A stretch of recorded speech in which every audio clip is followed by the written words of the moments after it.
was really architects. They saw the quality of these works, and I think it's so a lot about measurements and volumes and proportions that these pieces, they take immediately a connection to the architecture. And so if they are nice set up, can really a small sculpture can take over a big space.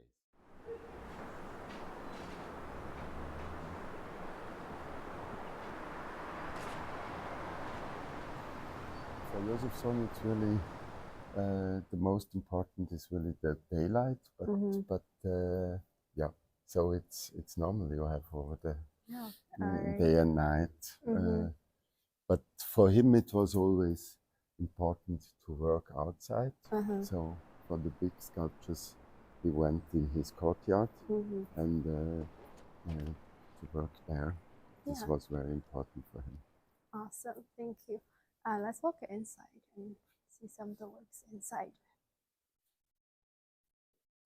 So yeah, this is a reclining figure. Do you remember the first time you encountered Josephson's work? Yes, I remember really well. I recovered his work about the documentary film in the 70s. So it was 77, 78. It comes out a really great documentary film about Josephsohn. And I was 17 years old, really a young guy. And I was so impressed and touched about this person and about these sculptures. And in this film, it was all white. So he was not able to do many casts. So in his studio, all the white plaster models.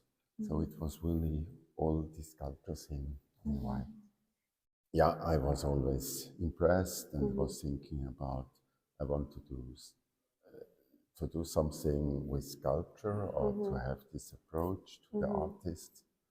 And 3 years later, with a friend of mine, we organized a small show in St. Kälin, Josephsohn, and the book launch. And he came to St. Kälin, and then I met him first time. I was 20 years old, and he's 60, so and a big hero. Oh, I see. And so I told him I have to dream to build a small foundry, and then he invited me to his studio. And so the first cast in the foundry was a small relief of Josephsohn. Oh, that's how things started, right? Okay. Yeah, so let's take a look of these two pieces we're exhibiting this time. This piece is from 1991, right? Yes, yes. And I heard from someone this is one of your favorite pieces. Is that? Yeah, I have many favorite pieces, but I think this one is really so radical, and I like very much this patina with this sharpness and with this high contrast of the white and gray and all the colors.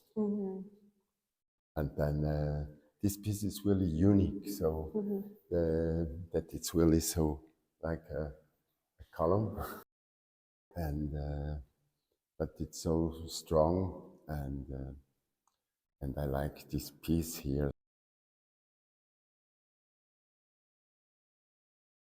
And this piece was exhibited at the Paris Museum of Modern Art in 2025 and has since been officially acquired by the museum.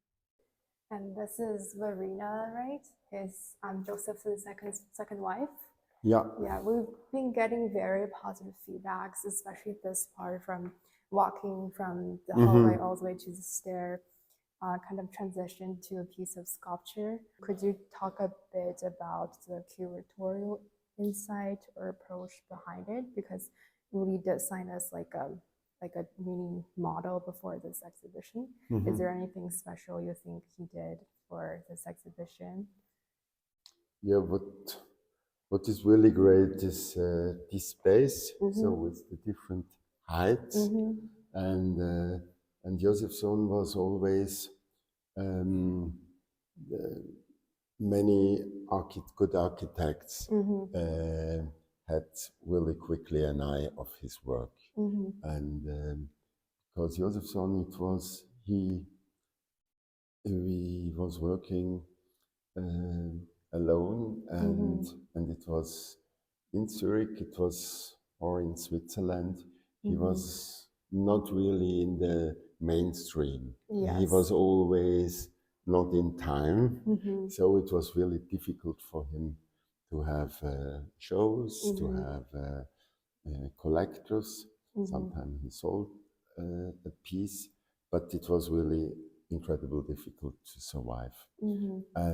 And so in the 50s, 60s, it was really architects.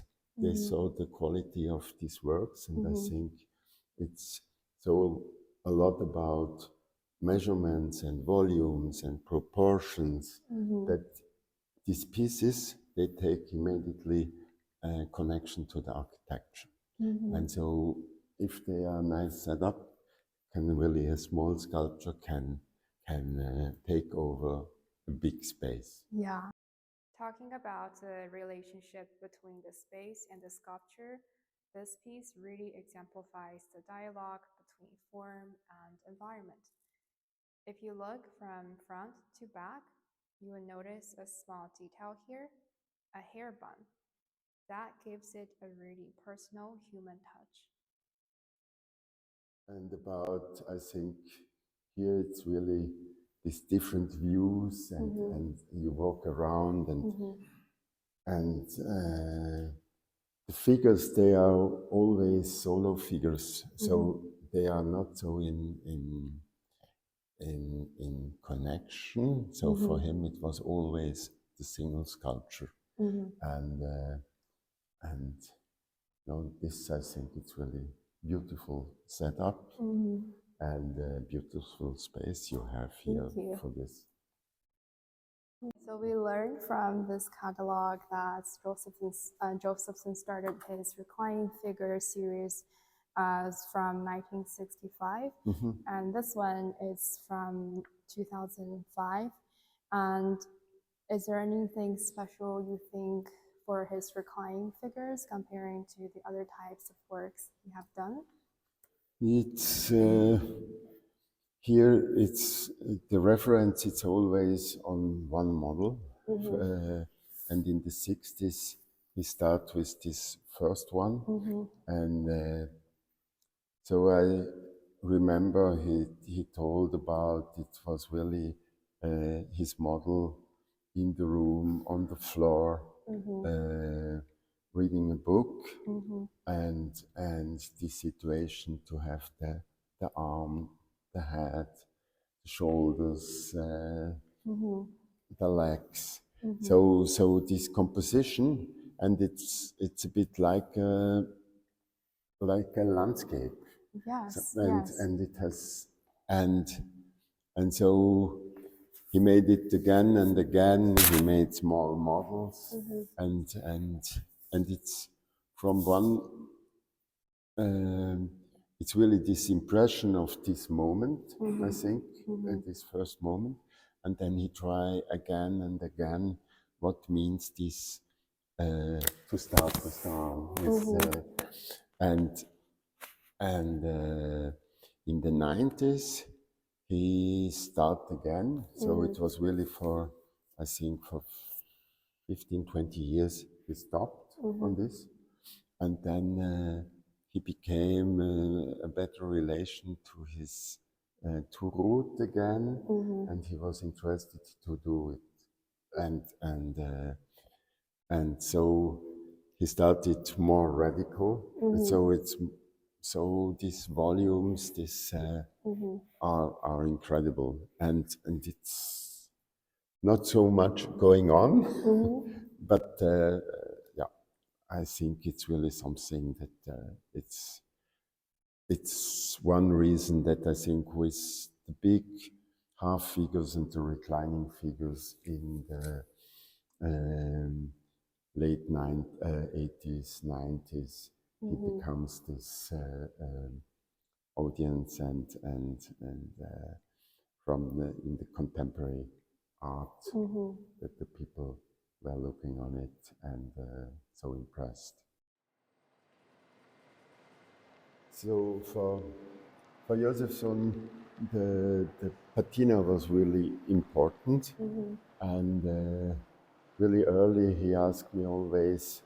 He had so nice cast in the 50s in south of Italy in a foundry, and he was always suffering about the new quality of the cast of another foundry, and he liked so much this sharpness.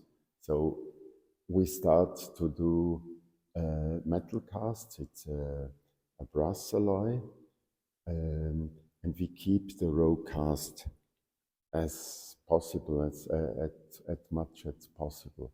So all these colors, these hard contrasts, this yellowish, whitish, and dark, this comes, it's not an artificial patina. We develop really the alloy and the whole procedure that we can keep it in this way. So it's sometimes you have some touch, it's too dark, but we keep it. And over years and years, more and more he liked it. And then he decided, let's do this in this procedure, and then we keep it. It's not working on it on the patina. It's really this rough cast. And in contrary of in the sculpture, from the volumes and pieces, he wanted always to change some small things. So pieces like this, then he glue it with to make some relation in the whole measurements. And he put a small piece on it. But by the patina, over the time, he accepted really, let's keep it. It's stronger to have this roughness than to have it too much related to the sculptural plasterwork. So this is like the second layer overall, but he don't manipulate it in the end. He told often he start always same as a kid. He was modeling with plasticine, small figures, some animals, but then he made portraits, and for him it was always clear he has to focus on the human being, and it's really interesting that always he worked with a model. So, but it was never in the sense to do a portrait. It was always to have someone, a person with a near relation or something that he was really interested on this person. But it was not important in the end that it's a portrait. So it's he was fighting to do a good sculpture in the end, and so this was always the starting point to start something.